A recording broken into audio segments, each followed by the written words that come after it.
There's a lot of talk these days about where we get our food and how it's raised.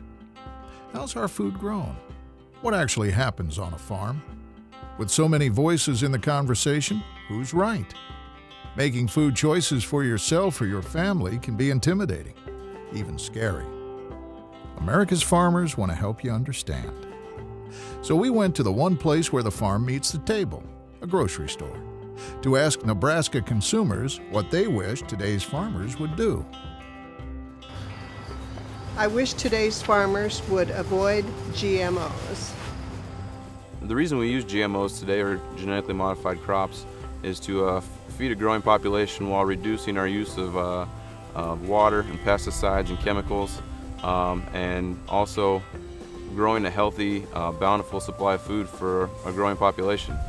Without GMOs, we'd use more water, more pesticides, more fertilizers, and it would generally be a lower productivity. Those would translate into higher food costs for the consumer. We grow corn and soybeans on our farm, and one of the issues we've seen over the years are specifically a worm that attacks the roots of corn. And due to the technology of putting a protein into the corn gene, we can now eliminate using chemicals on the corn to eliminate that pest. And so we have corn without those chemicals, with a larger amount of bushels raised, a healthier crop using less pesticide.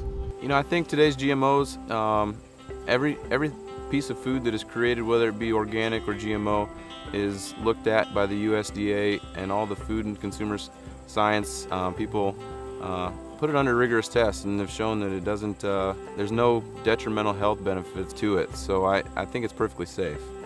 The reason for the development of genetically modified crops was to raise more food for a rising population of this world. If we thought there was anything unhealthy about it, I would not be using it. I think today's farmers grow the healthiest food supply we've ever had.